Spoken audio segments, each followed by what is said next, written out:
সবাই এখানে অবগত আছেন যে অস্ট্রেলিয়া বা ইন্ডিয়া বা ইংল্যান্ড একটু ডিফারেন্ট লেভেলে ক্রিকেট খেলে, আমরা ওই লেভেলে এখনো রিচ করতে পারিনি। এটা আমাদের সবাই মেনে নিতে হয়, বাস্তবতাটা এইটাই। Actually Shobhana Mustari one of the talented cricket player we have seen in recent year. ওকে আমরা অনেক সুযোগ দিয়েছি, সত্যি কথা। তার হিউজ প্রসপেক্টও আছে, সত্যি কথা। আমরা যেরকম আশা করছি সেরকম পারফর্ম করতে পারছে না, বাট যে প্লেসটাও খেলে নাম্বার 3-তে, আমাদের হাতে ওই রকম অপশনটাও এখন আপাতত নাই। লাস্ট সিরিজে এশিয়া কাপে ইসমা তানজিম নামে একটা মেয়ে খেলেছিল, বাট রিসেন্ট ওই সিরিজে ভালো করতে পারেনি, প্লাস এনসিএলেও ভালো করতে পারেনি। সেই ক্ষেত্রে আমাদের শোভনা মুস্তারিকে চুজ করতে হয়েছে। যদি আমাদের পাওয়ার প্লেতে যদি আমাদের ওপেনিং ব্যাটসম্যান দুজন ভালো খেলতে পারে, আলটিমেটলি জ্যোতি নাম্বার 3-তে খেলে, তো এই কারণে শোভনা স্ট্রাইক এবিলিটি ভালো, এই কারণে শোভনা পিক করা। শাইমা যেটা হয়েছে, লাস্ট 6-7 মাস ধরে ও ইনজুর ছিল, ও রিকভার করেছে ভালো, কিন্তু এখনও ওর পুরোপুরি টাচে আসতে পারেনি। রান করেছে রিসেন্ট শ্রীলঙ্কা এই টিমের এগেনস্টে, রান করেছে 2টা ম্যাচে, বাট ওই টাচটা আসতে পারেনি। প্লাস সাথী রানী নামে একটা প্লেয়ার এবছর খুবই ভালো খেলছে এনসিএলে, এবং ওখানেও ভালো খেলছে, আর দিলারা আক্তার আগের থেকেই খেলছে, তো এই কারণে আমাদের শাইমাকে চুজ করতে পারিনি আমরা। আমার 10-এর সময় সে ছিল না, এর আগে খেলেছে, তো আমি ফিল করি যে দুবাইতে খেলা আমাদের, তার ভিতরে রাতে খেলা আছে আমাদের প্রায় 4টা, এবং আমার কাছে মনে হয় যে পেস বোলিং অপশনটা আমাদের জন্য খুব ভালো। আর ওইখানে আমাদের বাংলাদেশের মতো কন্ডিশন হবে না, ডেফিনেটলি ভালো উইকেট হবে, স্পোর্টিং উইকেট হবে, পেসটা হেল্প করবে আমার ধারণা।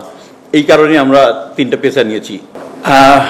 বেসিক্যালি এটা বৈশ্বিক টুর্নামেন্ট, সব দেশে খেলা হয়। আমরা যদি আমাদের সামর্থ্য শতভাগ দিয়ে খেলতে পারি, আমাদের ভালো করার সুযোগ আছে। আমরা যদি সামর্থ্যের শতভাগের থেকে বেশি 110% খেলতে পারি, আমাদের সেমিফাইনালে কোয়ালিফাই করার সম্ভাবনা আছে। 2-3 মাস আগে যদি ফলো করেন, অস্ট্রেলিয়ার সাথে আমরা খেলেছি, এখানটায় আমরা একটা ম্যাচ জিতিনি। দেন ইন্ডিয়ার সাথে আমরা সিরিজ খেলেছি সিলেটে, আমরা একটা ম্যাচ জিতিনি। এশিয়া কাপে আমরা 2টা ইম্পর্টেন্ট ম্যাচ খেলেছি, লাইক শ্রীলঙ্কা আর ইন্ডিয়ার সাথে খেলেছি। তো আমরা একটা উইনিং ফ্লো চাচ্ছিলাম, একটা জিনিস, এই জন্য আমরা আমাদের ন্যাশনাল টিমটাকেই মোটামুটি একটু ঘুরিয়ে ফিরিয়ে পাঠিয়েছি।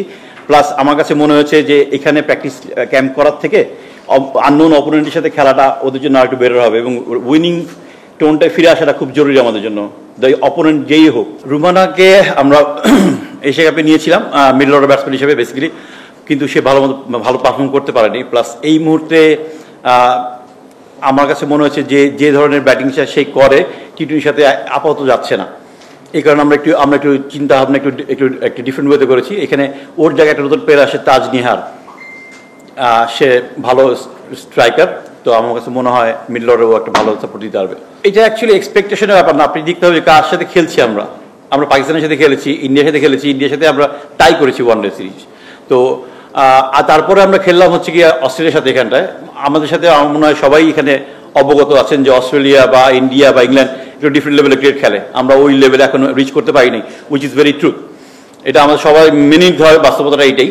তো সেই কারণে সেই প্রেক্ষাপট থেকে বলাটা ব্যাপারটা। আমার ধারণা সার্জার উইকেটটা মনে হয় একটু স্পোর্টিং হবে এবছর।